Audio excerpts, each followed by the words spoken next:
To be honest with you, a lot of ladies, I gotta tell you, um, especially if you carry your safety or security items like your those that carry pepper spray and edge weapons and firearms, and you carry them in your purse.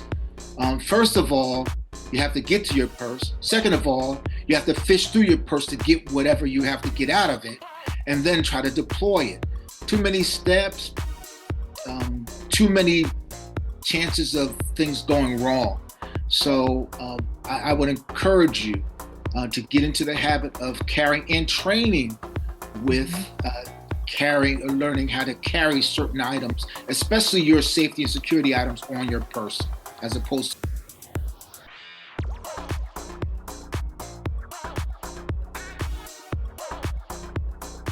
All right, welcome everybody to Worldwide Academy Training Services. I'm Donna, and with me this morning again is our favorite instructor, Thurston Gill Jr. We're so glad that you have joined us. If you're just new with us, we are a nonprofit organization, an educational organization, and Thurston is actually teaches a wide range of courses with us, classes and workshops in emergency preparedness, safety and security, first aid, basic first aid, pet first aid, CPR, AED. What did I miss? Personal X, Y, protection, and Z. XYZ. So he is just really an excellent instructor, and we're just so happy to have him with us. So today, before we do anything, don't forget, please like, subscribe, share, comment, hit the notifications bell so that you know when we are have released a new video, and so that we can also get this information out to people all over the world. Okay, so don't forget to do that. All right, Thurston, how are we doing today? We ready? Oh, we're ready as best Okay, as we well, can. we are today. Thurston is going to demonstrate for us or give us some ideas of things that we can keep in our everyday carry bag or, right? You're going to It's explain yes. that more because wherever you are on the screen right now, you are the man with this. All right, so take it away. Yes, what we're going to be discussing is the topic of everyday carry kits. And for those that don't know what that is, basically it's items that we carry on as tools, supplies, etc., that help us out or support us in case of an emergency or in case of situations where we just need something to get certain things done. And you may see everyday carry kits or articles relating to everyday carry kits by using the title EDC, which stands for Everyday Carry Kit. So, what I wanted to do is give an example of what I carry, typically carry, not so that you can copy what I carry, because, like with everything relating to emergency preparedness, our our tools, our supplies, our needs are unique for each individual. Therefore, your kit is going to be customized or should be customized for you. Yes, there's certain general things you should have in your kits, but specifically, they should be designed around you. So let's talk about the basics that should be in every kit, or at least as best you can. Um, by by covering that, we're going to talk about the what we refer to as uh, the core priorities of survivability. These core concepts or these core items make up the pillar of what you need to be able to survive. The first item, and it is listed in priority, the first item is security. If you're not secure and you're not safe, then everything that you do after that is for naught. So we always start with your safety and security first. So whatever you carry, whatever's in your kit, it has to address that. Okay. The other is shelter, some means of shelter to protect yourself from the elements, to be able to provide provide some security or some coverage in that area. The next is first aid. You have to have something to provide for your first aid needs in case you or someone else in your party needs care. The next item is water. Of course, we can only survive for a short period of time without water. We need access to water. Either we need access to it or the knowledge to get access to it, because everybody can't carry around water all the time, everywhere. So we at least need to have the knowledge. And that goes for everything that I've covered so far, to be honest with you. But I'm going to talk about that later. The next is food. You must have food. And I want you to notice on purpose that food comes after water. You need water to digest your food. If you don't have water and you're eating food, you're just prolonging the damage that is done by being dehydrated by eating. It's better that you not eat and prioritize water than to have food and eat and not have water. Okay? The last thing is hygiene. You have to have some means of being able to keep your space and yourself as clean as possible, especially in emergency situations and drastic emergency situations where things can get really dirty very quick. Okay, so those are the priorities: safety and security, shelter, and after shelter, first aid, after first aid, water, and after water, food, and the last thing is hygiene. So Okay. can I ask you a question real quick before you go on? So is this something that I have to carry with me every single place I go? Like if I go to the store, if I go to the park? I mean, do I have to have this on me all the time? Is that what See, this is? that's a good question. When we think of providing or equipping ourselves with EDCs, we want to think of it in terms of layers. Okay. The first layer is stuff I can carry on my body. And that's what we're going to be covering today, is stuff you carry on your body. Now, I will say this, many women, depending upon what your attire is, you're kind of limited compared to us guys, because we happen to wear clothing that, some of us anyway, clothing that consists of a lot of pockets. And with women, some of their attire don't accommodate carrying a whole lot of things. But I want to address carrying things or having things too. We want to prioritize skills and knowledge over things. Okay? In situations where we don't have things, at least need to have the skill or the knowledge to be able to provide or to get access to whatever those things we're supposed to provide for. Like, for instance, water. Um, I can't carry water, or I prefer not to carry water sometimes on my person at all times, but I at least need to have the wherewithal, the knowledge to know where to get access to water in an emergency. Okay. In an urban environment as well as a wilderness environment. Mm. Okay. So even though I may not carry water, I at least know two or three ways to be able to get access to water that is drinkable. Okay.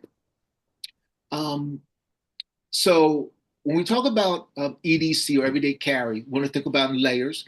And today we're going to talk about items that I carry on me. Okay. Again, understand I have designed my EDC kit based upon my needs. And let me give you an example or an idea of what my needs are. My needs primarily reflect the people I care for and my training and background. Because my background is primarily in safety and security, a lot of my kit is going to reflect that, because that's still a role in which I play when I go out in the public and when I'm with other people. The other is emergency medical care. Because I'm a certified basic life support instructor, even if I wasn't, that's my background. I have the skills. So I make sure I have my kit reflect those skills and that knowledge, not only for myself, but primarily for other people as well. So you'll see what I'm talking about as I go through. Okay. First, when it comes to safety and security, I can start off with my glasses. Okay. I wear contact lenses and I also wear glasses, as you can see, to help my vision. But they also are safety glasses because I have several eye conditions. I have to protect them as best as possible. And I can't wait for something to happen and then switch out and put something on in case of an emergency. So I have to get glasses and wear glasses that are designed specifically to guard or protect my eyes. So that is my first item.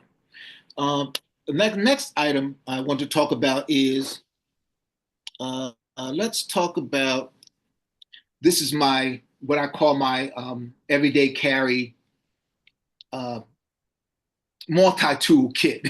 Okay, and basically what it consists of, so I don't have to take it all apart. It consists of a pair of trauma shears, but they're really heavy-duty trauma shears where these not only cut through all kinds of fabric, but they cut through wire, and I can even they say I can even cut a penny with it. But um, Can you hold it up a little bit higher? I think we're just missing the bottom part of it. okay, and and this kit actually is what Mm. I've done. I do a lot of repurposing. I took a notebook wallet and I basically folded it inside out. And what I did is use Ranger bands, which are these rubber bands that are really just bike inner tubes that were just cut into strips, and we use them for attachment purposes and just secure the shears inside of it. I also have a cigarette lighter in there for making fire if I have to. We can't I maybe also pull it have, back a little bit. Pull it back maybe a little bit there. Let's see. also have a cigarette lighter in here. And yeah, Donna, keep me cued in on to what you can see. Yeah, Also, I think because your background is blurred, sometimes it gets blurred if you move out of their camera a okay, little bit. So, so this is good here. So and on the back, I have attached a water resistant notepad. hmm. Even if it's wet, you can write on it. Also, I have my uh, pry bar. My pry bar is also um, I had it customized a bit to reduce some of the weight, but also to kind of sharpen the edge just a bit so that I have a cutting edge with it. Okay.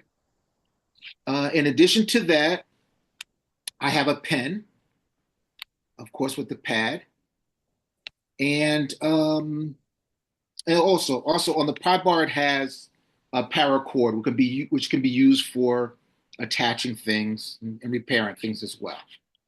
So this is my little multi-tool kit that I carry. This I carry in my front pocket. It looks huge for most people, but I'm a big guy. I have big pockets. Well, I think that ladies could put it in our purses. You know, And yes, I'm thinking I have to get a big purse because I don't like to carry things even into the store with me. I put things in my pocket and I just hate I hate carrying a person, but yeah. exactly. And I would encourage ladies to get into the habit of carrying things in your pocket or on your person as opposed to your purse because and we'll talk about EDC bags later because if you get separated from your purse for some reason then you don't have anything. So the idea is to carry as much as feasibly can be carried conveniently or comfortably um, without having to depend upon something separate that you can be separated from. Okay, Mm. so that, and we'll talk about that in another session. EDC bags, which we'll talk about pocketbooks. But to be honest with you, A lot of ladies, I gotta tell you, um, especially if you carry your safety or security items like your those that carry pepper spray and edge weapons and firearms, and you carry them in your purse. First of all, you have to get to your purse. Second of all, you have to fish through your purse to get whatever you have to get out of it, and then try to deploy it. Too many steps, too many chances of things going wrong. So I would encourage you to get into the habit of carrying and training with Mhm. carrying or learning how to carry certain items, especially your safety and security items on your person as opposed to in your bag. Yeah, we have to get creative for that too. Like you said, if we Absolutely. don't have pockets, Absolutely. yeah, that really makes you think you have to uh you have to prioritize and you have to get creative if you don't. Yeah, that's I always wondered about that. Like, how am I going to get this out of my purse, my little bag, whatever, if because things happen in an instant, you know? Exactly. So, Exactly. And it is. And it's not like we don't, when I say we, meaning guys, we have to be creative too. I mean, just having this in my I can't there's certain pants, some pants I can't carry this in. So I have to be creative about what I can carry and what I can't. And maybe I'll have Donna, if you can later on, we can attach a link to my newsletter where I talk about EDC kits and some examples of how I've gotten to be creative in mhm. terms of learning how to carry and what to carry in certain situations. But all of us have to be creative. It's not a matter of just putting things in your pocket. It has to be in a pocket in a certain way that doesn't damage your clothes, that stays secure. I used to carry pocket knives. Even as a kid, I used to carry pocket knives for most of my life, and I just stopped carrying them because I was tired of losing them. Mm. Because you pop them in your pocket, even if with a clip, put them in my pocket or in a clip, and I'm losing it because it somehow, some way during the uh, bustling of the day, it comes falls out, it comes loose. So I just don't carry it that way anymore. So I don't even carry a pocket knife, but I have other innovative ways of carrying cutting tools.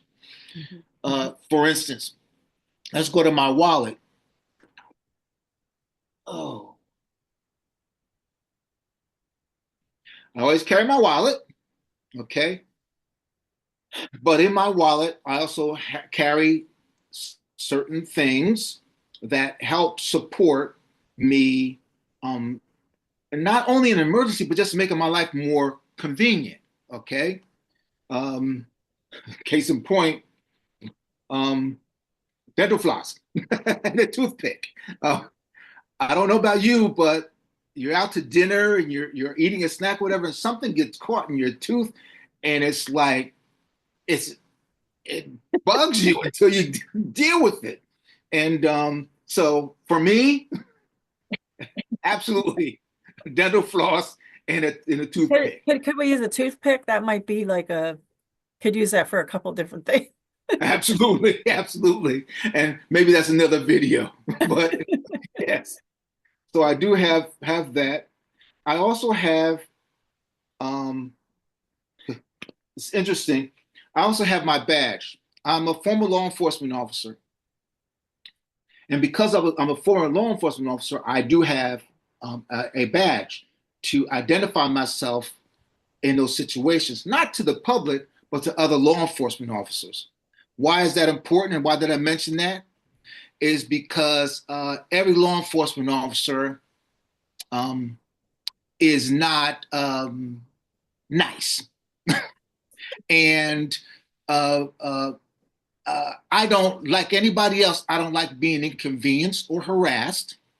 And so therefore, this is like it's not like it's not, I don't use that as a get out of jail card or anything like that because it doesn't work that way. But an officer that happens to be overzealous or rogue or have some other kind of issue, just like in any profession, not just law enforcement, any profession, this sometimes, and not always, because unfortunately I have situations where I have been harassed, even as a law enforcement officer. Mhm. Um, it affords me some type of I'm sorry, some privileges where an officer at least doesn't have to be afraid that I'm a threat to him or her. Okay, so Have you ever had to use that? I mean, oh, is absolutely. And and honestly, when I left law enforcement, I decided not to use it because if I get stopped for a ticket or something like that, I'll take the ticket.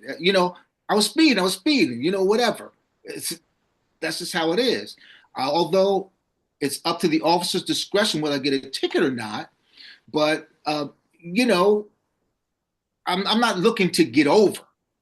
But I started carrying it because I have been inconvenienced or harassed by individuals for the most part. And we'll kind of talk. Maybe we can do a video on encounters with law enforcement because it really is a mutual thing.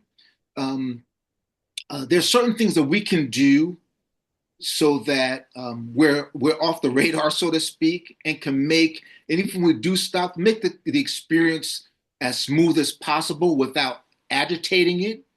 Um, but it's a two-way street. We can do certain things, and they have to do certain things. I can't talk to them. I'm no longer a law enforcement officer, but I can talk to us as civilians. What do we need to do to protect ourselves to make that process smoother? Okay, yeah, and so that would be a really interesting conversation because you're on both sides, so it would be really interesting to hear. Yeah, I'd like that to do that sometime. yes, so yes, I do. I started carrying my badge. Didn't think I had to, but I I see the need now. The other thing I carry is also a another multi-tool of sorts. And let me say this as well. Most law enforcement officers are great. And they are, again, like any profession. But it's just the few that really make it difficult for other people and just get a bad rap for many. This is another multi-tool, and this is popular. Most people have seen this before. It's a combination of a little saw, a sharp edge, and a wrench, screwdriver, so on and so forth. Um, does it do anything well? No, not really, but it does a lot of things okay. It beats a blank, okay? And that's what these tools are for. Okay. And I think too that it's important to note that, like if you've never seen one of those before and you're looking at all that, you don't even know what you can use it for. If you have this stuff, you don't know how to use it. It's really, I mean, you can get creative, right? But still, it's Yeah, important to know what the thing is for and that's how to use another that's another very important point.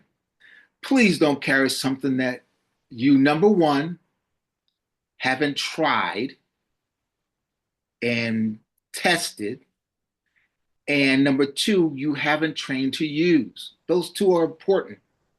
You have to make sure that it works. And if it works, that you know how to use it. Because again, it's for naught. I can't tell you how many times I've uh, run into people that I know and love many times too, will go out on a camping trip or go to the range or whatever. Now, the range is a different story. That's where you go and test certain things. But when we go out or on a situation where we're going out, literally going out on a hike or some type of an outing or event where you have to have your gear on you and test it, and you're just pulling out the bubble wrap, um, that's a problem. That's a problem. And we see it a lot. I don't have time, but I don't have time to do all this. Well, I tell you, we got to. we have more time than we think. What we don't have time for, I guarantee we don't have time for, is being in the hospital because we didn't do our due diligence. For You know, sure. none of us have that time. Yeah. Okay. Another item I carry on me as much as possible is also my shamag. Many people carry bandanas, and those are great. Um, I prefer a shamag because I like it's bigger than a typical bandana, which makes it more flexible for me to use. I carry it during the winter. I carry it during the summer. It's come in handy because this is another multi-tool. I can, I can use it for almost anything. Wiping off sweat, cleaning up things, filtering water. The list goes on and on. And I would encourage people that when you do decide to carry something on this line, um, men used to carry handkerchiefs all the time. Some men still do, and it serves pretty much similar purpose. Okay, I would investigate. I would do the homework in determining how many tasks can I get this bandana, handkerchief, or shamag to do, because it's worth its weight in gold many times. This is another good reason to have practice and drill the skills classes Yes, like we yes, offer, right? yes, And people to take the time to come to them every once in a while at least and be able to practice using these things in different scenarios because we unless you can practice something, unless you are, it just comes to you because of the practice, you're not going to know what to do right away, right? I mean, exactly, exactly, and that's one of the reasons why I also promote our camp outings where or our hikes, either an overnight camp or a hike, because it's an excellent platform in which to test out a lot of these things that we use for safety and security and for emergency purposes. And so people actually get the opportunity to actually use some of this stuff, to open up the bubble, the bubble pack, and get to work the things and see if the things work. Um, I would prefer that if you did come with me out camping or backpacking, that you would test the items before you got to us. But I do understand sometimes. You don't know, and you need somebody to hold to walk you through sometimes, and that's fine. and we know that we most likely won't. So I know you have included that in your time of Exactly, exactly, exactly. How many people own tents and don't know how to put them up? I mean, it's like, okay, I tell you, I will say this, and I hope everybody listening to remembers this. You don't want to have to put up a tent when it's cold and raining. no. You've never done it before. Okay? You want to have that skill down pat. Okay. Okay. I have another item. This is a little pouch that I have, and I'm Yep. not going to take everything out of it. Can everybody see it? Uh, It's a little plastic no, pull pat, back a little bit. little plastic pouch, and it has a zipper. Your background is blurring it out. No, I think when you pull back better, it's easier. Or back more, it's easier to see it. Now we can. Okay. Okay. Uh, in this, so I don't have to take everything out of it. This is my spare contact lens in a contact lens case, a Band-Aids, uh, what is this called? Re-wetting eye drops. Okay, moisturizing eye drops, re-wetting eye drops, moisturizing eye drops. Okay. Yeah, better.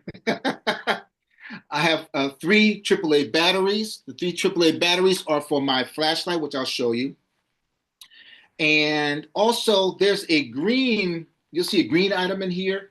And if you're familiar with these exercise bands that are used, the tension bands that we use for exercising, basically this is a lime green or fluorescent exercise band. And again, this is like one of those multi-tool type of things. This can be used as a tourniquet. This can be used as my primary reason for using it, for having it, is to help move people if I have to. It serves as an excellent handle that is very lightweight. I can wrap it around someone and pull with it. And it's very, very strong. So it helps. Also, I have in here a plunger for my contact lens. In case something happens to me, or in case I have a problem pulling out my lens, I have the plunger in here to help take it out. But again, this is designed specifically for me, and you have to design yours for you. Okay. And again, this goes into the same pocket that I have the big multi tool kit with the shears and what have you. They both fit in the same pocket, same front pocket. In my other pocket, I usually carry, believe it or not, this flashlight.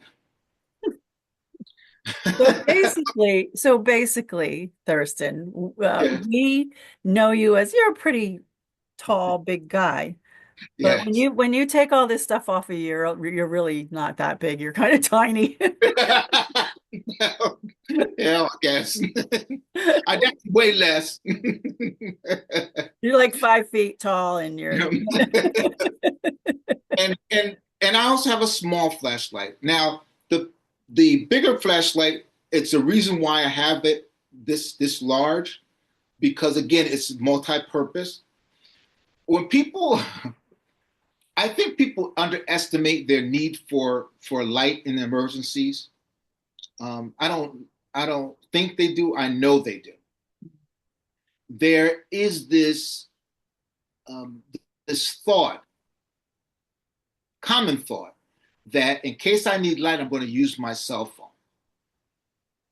Um, I would not depend upon my cell phone to provide light. For me, I would not. If there's an emergency situation, I want to make sure I have as much power in my phone as possible. In order to do that, I don't want to be using it for anything other than emergency contacts. yeah. Uh, And besides that, you might need both of your hands, right? And if you're holding your phone, unless you can prop it up somewhere, it's going to be very awkward and hard to use, right? exactly, exactly. And so this flashlight, again, it's for providing light, but it also it seconds as a weapon, self-defense weapon as well.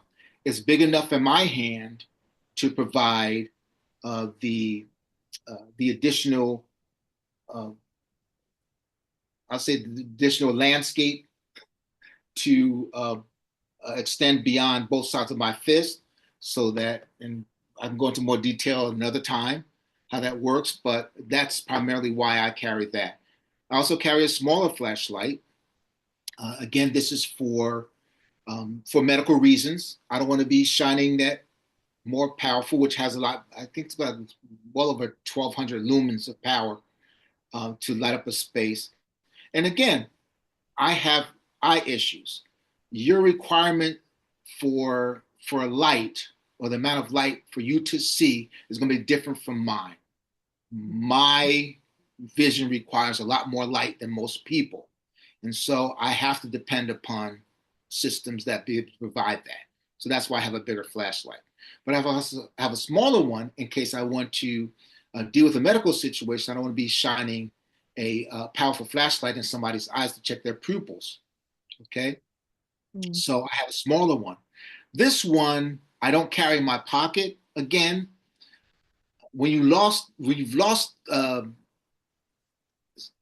too many of these, you got to smarten up and say, I don't carry things like this in my pocket anymore. Anything small like this it falls out. So I actually have this clipped onto a collar or on my shirt, and that's where it stays. It's not in my pocket. It's easily accessible, and it doesn't get lost. Another item I carry is on the medical end. Again, this fits in my left pocket or sometimes in my back pocket. But what it consists of, it's a tourniquet. It's a rat tourniquet or rapid application tourniquet, which is this item here. In the middle is a Z dressing for controlling bleeding. It also have packs of antiseptic wipes. I also have a pneumothorax needle. I have only trained in this once. I've only done the procedure once, and I'm not confident to do it on anybody else. But if in case of emergency where it needs to be done and somebody is there that knows how to do it, especially if it needs to be done on me, sure, they have access to this pen. If they need it, it's there. Also, I have a Sharpie. Everybody should have a Sharpie.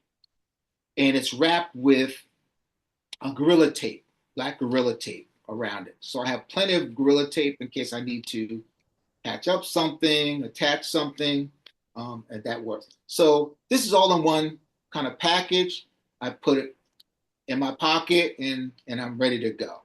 So again, to go over it again, it's a rat tourniquet or rapid application tourniquet, which is like elastic band with a cleat. And the other is a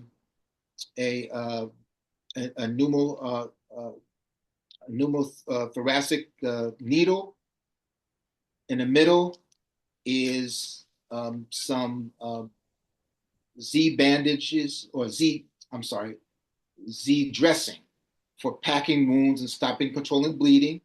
Also, there are antiseptic wipes in here as well. And there's also a black Sharpie wrapped with Gorilla Tape.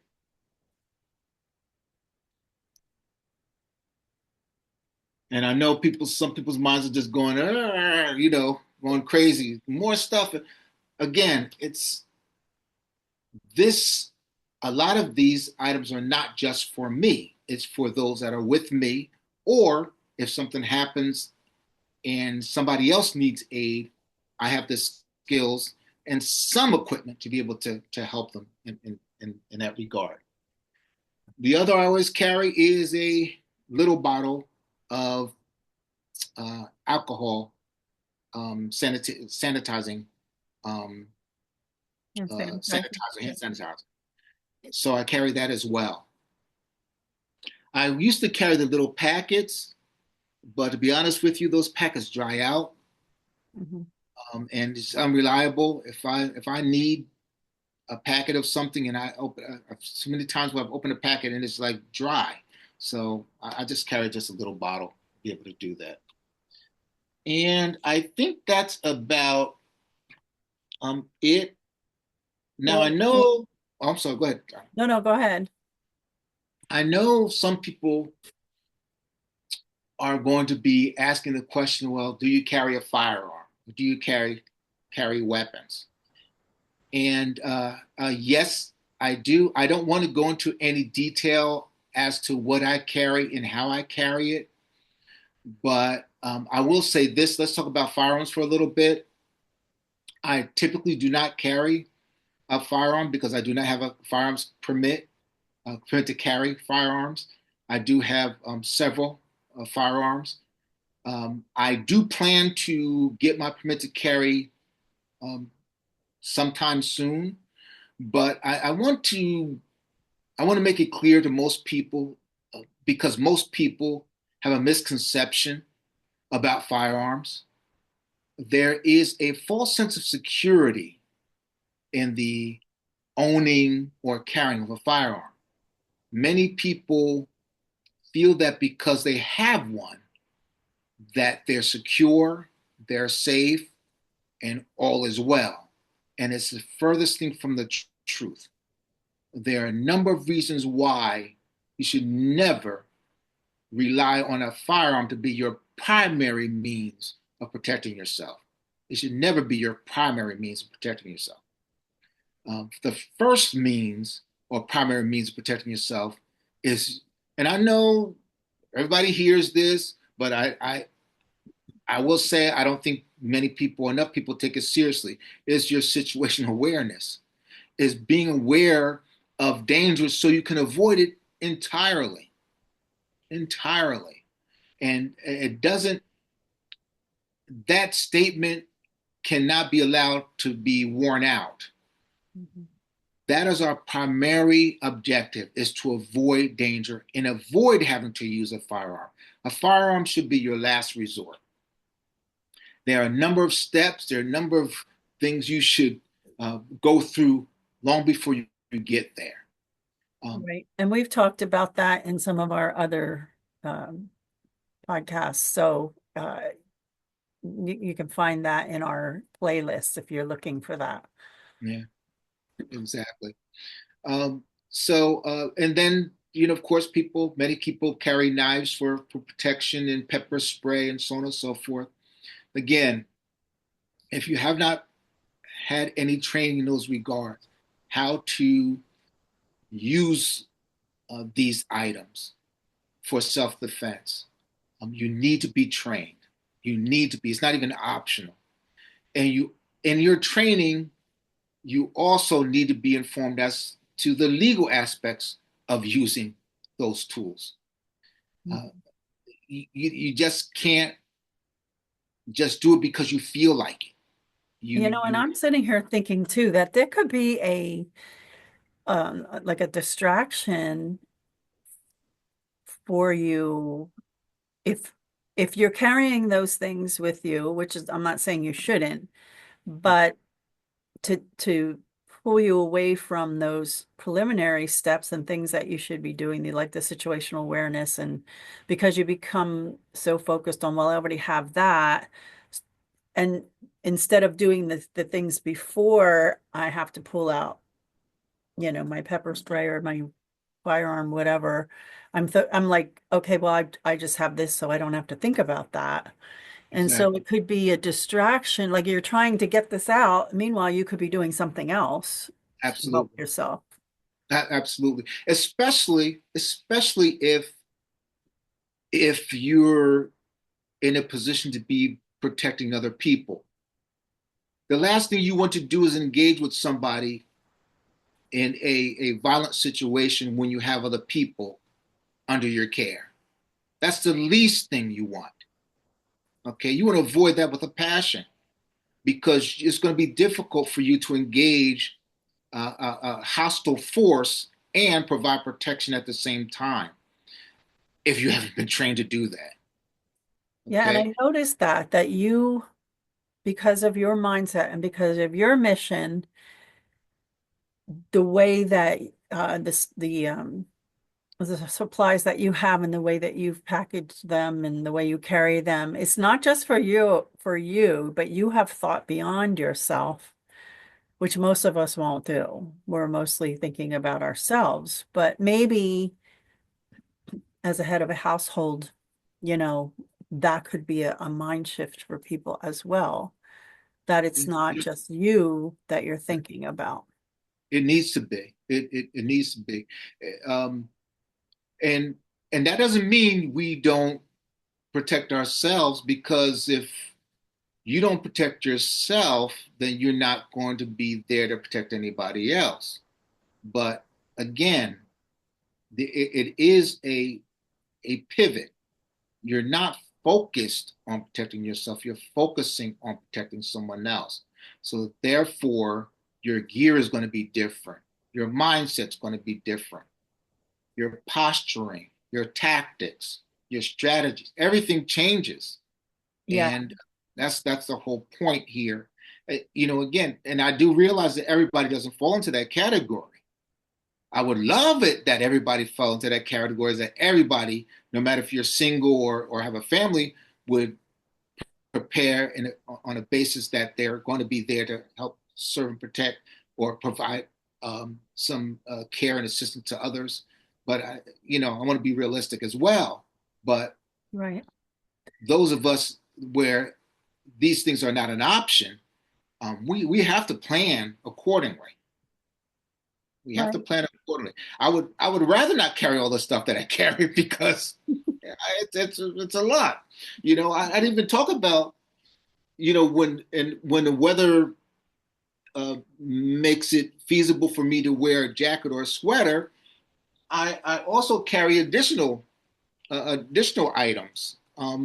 Instead of relying on a rat tourniquet, which is the little elastic band that I showed before, and carrying the smaller this pocket gear here, I pop this in my jacket or my hoodie pocket, and basically it is my hemostatic gauze, a cat tourniquet instead of a rat tourniquet. This is a combat application tourniquet, gloves. I mean, it just has everything. It's a trauma kit, basically what it is, Mhm. and I can carry the whole thing. But if I don't have a jacket or something like that, this is hard to carry. I've experimented with some bungee cord to kind of attach it to my wrist, but it kind of gets in the way, type of thing. So Mm. uh, Well, have to Thurston, be I know creative. you're training us individually, but I also know that you are working with groups. And for people who do already have that mindset, the heart to be able to help others in times of disaster or um, crisis situations. So I just want to encourage those who, if that is something that touches your heart, and that's something that you want to be involved with, we can, I can connect you. We can connect with Thurston and he can tell you. And in fact, we can also put links below, or you can follow us on Facebook, Instagram, and also Thurston, Thurston personally has a group called Philoso, where he is training individuals and groups with that mindset to help others in times of trouble. So we can connect you if that really resonates with your heart that you want to move into that area, then definitely connect you with Thurston, and we'll put things below. But also again, check out the Facebook group, and we'll put his Philoso um, connection below as well, because I mean, it's obvious in these times that we're living and the way that the weather has been acting and all kinds of craziness going on, that we have to be prepared. Again, first ourselves, like you said, if we can't help ourselves, can't help anybody, and then our families, and then, our communities. So Yes. thank you for what you're doing. Is there anything that you want to summarize what you've talked about? This was today, we talked about the everyday carry kit. We're going to do some more podcasts on other kinds of supplies that we can Yes, have. absolutely. And yes, yeah, today we just talked about everyday carry kits that we have carry on our person. And that was the focus for today. And so the other sessions we'll talk about, everyday carry bags, and then bug out bags, and then emergency kits at home, and items like that. Again, it's to give you some ideas, it's to let you know and understand that uh, as we go about our business, that we customize. Well, first we assess what our needs are, and then we customize our kits in accordance with those needs. And just be mindful that don't be caught up in the hype of what everybody else is doing or what you hear on YouTube and the news and what have you. You have to look at this from a protection standpoint. not from hype or fear. Mm. Neither of those can be drivers in what we do and be effective in protecting ourselves and protecting other people. Yeah, well, thank you for giving us the steps because it can be overwhelming, especially for those of us here in the West. We're used to having all these conveniences. We're just call 911 if we need help or, uh, so I thank you for breaking down the steps and the layers. We appreciate that. And I look forward to really going into more of, the next kind of supply, whatever you're going to be sharing with us. So, guys, don't forget to like, comment, subscribe, share, hit the notifications button so that you will be notified as to when we will be releasing new recordings, new podcasts, but also share with your friends and your neighbors. And this is a time I think this is really important to get this information out. We've been we've been shouting this out for I don't know how long now, 15, 20 years. I know Thurston's been doing it longer, but we are in the midst of these times. So, and don't forget to check out our other recordings. I think you will find those most beneficial as well. We also do in-person classes. Thurston teaches our CPR, first aid, basic life support, AED, pet first aid, personal protection. We do these in-person classes, and yes, we will travel to you as if we can make it, if it's possible and we can get there. So please reach out to us. Again, you can go to our website, which is Worldwide Academy Training Services, all spelled out, worldwideacademytrainingservices.org, as well as Facebook, WWA Training Services, Instagram, same thing, and of course on YouTube. Trying to get going on TikTok and LinkedIn as well. So one person doing all this right now, but we are getting there. So thank you for your time. Thank you, Thurston, again for your times and your efforts and for really teaching us very well. Thank All you, right, everybody. we'll see you on the next podcast. All right, ciao.